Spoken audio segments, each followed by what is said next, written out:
اترمى متاخر ومش شايف الكوره، بقت 2-0. وليد حطها حلوه قوي من مسافه بعيده، وحصل تركايه كده ان بقى محمد فتحي مش عارف مين اللي هيلعب الكوره، يعني واقف على الكوره عبد الله السعيد وواقف على الكوره وليد سليمان، وكان حد ثالث واقف، فعملوا تركه كده لمحمد فتحي، وقدر وليد سليمان يسجل هدف حلو.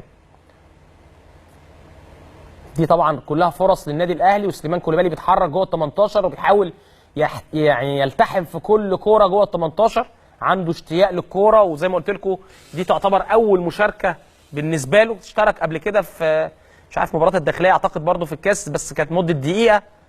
فالراجل النهارده يعني عنده اشتياق للكوره وجعان كوره كده بلغه الكوره. وخلاص الاهلي بقى مسك الجيم تماما. هو الاهلي كده كده كان ماسك الجيم، بس طبعا اللي كان مقوي الداخليه ان النتيجه 0-0.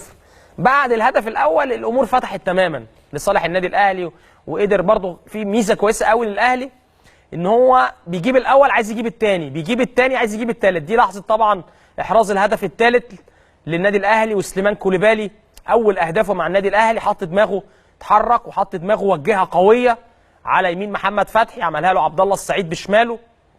وسليمان كوليبالي راح للكابتن حسام بدري يعني عايز يشكره طبعا ان هو اشركه النهارده. فريق الداخليه بصراحه يعني النهارده ما ظهرش بشكل كويس. دي واحده لمصطفى محمد شاطت، خبطت في شريف او وقعت من شريف، راحت لمصطفى محمد حطها حلو قوي تشيب من فوق شريف، لكن حظه وحش خبطت في القائم. غير كده ما شفتش فرص للداخليه خالص. عايز اشوف الهدف الرابع كمان للاهلي. سليمان كوليبالي النهارده كمان كابتن حسام البدري ادى مساحه يعني شوط كامل او مباراه كامله لميدو جابر، عشان يعني دي واحده برده حلوه قوي لسليمان كوليبالي. عبد الله السعيد عملها بيمينه وخدها كده باكورد دبل كيك حلوه.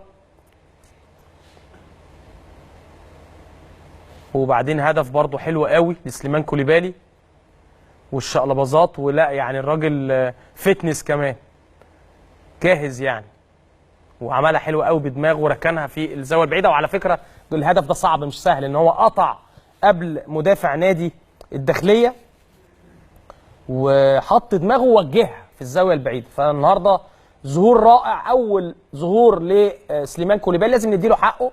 الفتره اللي فاتت اتكلمنا وقلنا من داخل النادي الاهلي، يعني حتى اليومين اللي فاتوا كان في تصريحات من داخل النادي الاهلي، لجنه الكوره بتقول لك مش احنا اللي جبنا سليمان كوليبالي.